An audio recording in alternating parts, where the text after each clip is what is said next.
Har Har Mahadev. Hello everyone. Today we will start with the next episode in Vidyeswara Samhita, chapter 13. Righteous conduct or good behavior.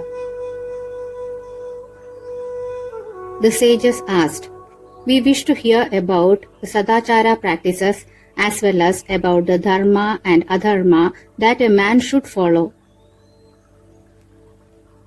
Suta replied, a Brahmana with Sadachara is known as Vidwan. A Brahmana who possesses Sadachara and practices the conduct of the Vedas is known as a Vipra. A Brahmana who possesses only one of these two is a Dvija. A Brahmana who possesses a little bit of good conduct and a little bit of Vedas is known as Kshatriya Brahmana. He becomes a servant of the king. With a small bit of good conduct, if a Brahmana practices agriculture and trade, he is a Vaishya Brahmana. One who plows the field himself is known as a Shudra Brahmana. A Brahmana who is jealous and causes harms to others is known as a Chandala Brahmana. A Kshatriya who rules over the earth is the Rajan. Others are held to be ordinary Kshatriyas. Those who buy and sell grains are Vaishyas, and others are spoken of as Vanijyagas. A person who serves Brahmanas, Kshatriyas and Vaishyas are referred to as Shudra. A Shudra who tills the land is Vrishala and others are Dasyas. Everyone must get up early at dawn, clean oneself and then meditate and invoke one's chosen deity. We worship the creator Brahma, Achyuta the preserver and Rudra the destroyer. He is the one who constantly urges us towards knowledge about Dharma and bestows objects of pleasure and emancipation. A person who wishes for something must strive for Dharma and Artha. Artha results from Dharma.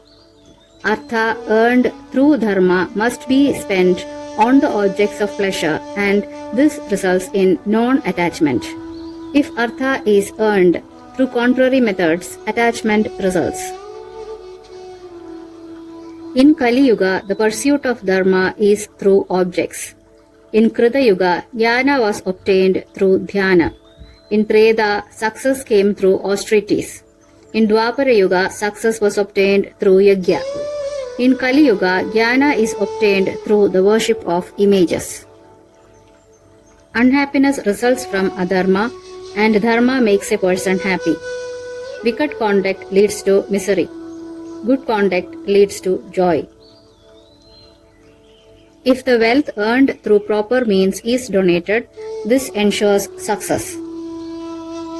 Everything received from a wicked person must be flung away into the ocean of charity. A person must always give everything that he is asked for. If an object asked for is not given, the debt will be carried forward into the next life. A discriminating person will never talk about another person's faults. A learned person will never speak things that cause rage in the heart of other beings. In this way, those who wish to ensure their own welfare should act accordingly. They must always practice dharma and be devoted to worshipping devas. They must always worship the fire. They must be devoted to worshipping the Guru. They must satisfy the Brahmanas. All of them will then enjoy themselves in heaven. Thus ends chapter 13. Chapter 14, Agni Yajna. The Rishi said, O Lord, please tell us progressively about Agni Yajna, Deva Yajna, Brahma Yajna, worshipping the Guru and satisfying the Brahmanas. Suta said, the offering of oblations into the fire is known as Agni Yajna. Yajna is a very sacred religious practice in which various gods and deities are invoked and oblations offered into the holy fire in their names. It empowers them with divinity. The fire is the symbolic mouth of all gods. For a yajna, a lot of materials and ingredients prescribed by the scriptures are required to be procured. Oblations are offered with invocation of the names of the particular deity along with incantations of Vedic mantra by the priest and sages conducting it. In Deva Yajna, Indra is invoked besides other gods. The daily recitation or study of Vedas is called as Brahma Yajna. There is also Deva Yajna without the fire. Faithfully and lovingly, please hear about this. Mahadeva is omniscient and is an ocean of compassion. At the beginning of creation, for the welfare of all the worlds, the Lord thought of different days of the week. Shiva's day is Monday, Kumara's day is Tuesday, Vishnu's day is Wednesday, Brahma's day is Thursday, Indra's day is Friday, Yama's day is Saturday, and Aditya's or Surya's day is Sunday. The worship of the related deities on the various days of the week is as good as a credit earner as yajna performed in the name of those deities. These are yajnas without fire, and so is Brahma Yajna. The yajnas are begetters of long life, health, offspring, happiness, prosperity, rain, and knowledge. A yajna practice involves chants of mantra recitations, invocations, holy fire rituals, and offering of oblations, followed by benefactions, charity to the poor, and mass fest of the participants and poor. For different objectives, there are different yajnas with specific procedures, rites, and mantras. Some sages or priests specialize in particular type of yajna. Even if other devas are worshipped, it is really Shiva who bestows the fruits. To please the devas, 5 kinds of worship have been thought of. Japa of a mantra, offering of oblations, donations, austerities, and worship of an image on the altar in front of the fire or in front of the brahmanas.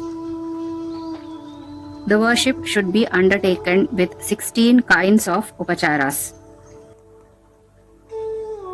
O Brahmanas, if a man reads this chapter, hears it, or makes it heard, he obtains the fruits of a Deva Yajna.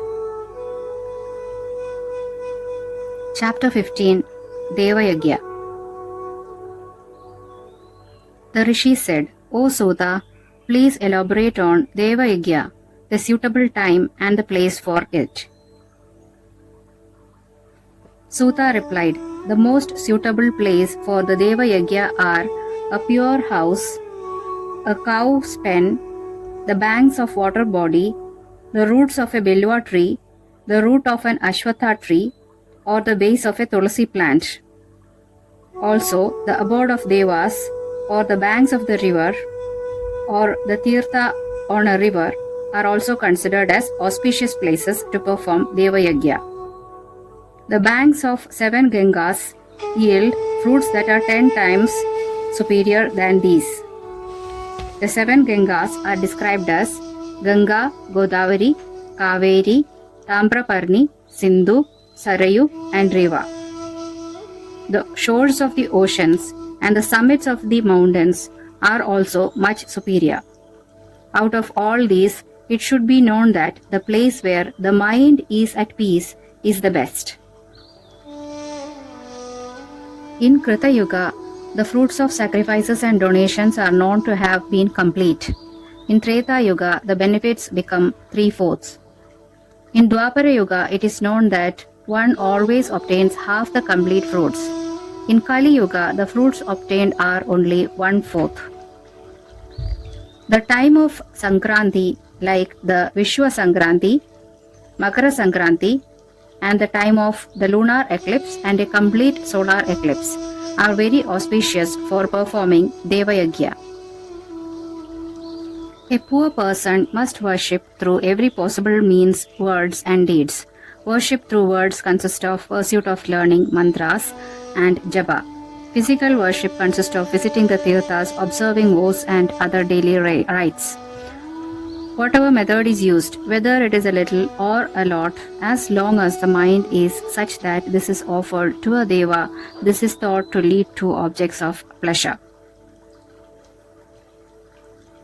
If a man constantly reads this chapter or listens to it, his intelligence turns towards dharma and he obtains success in acquiring jnana.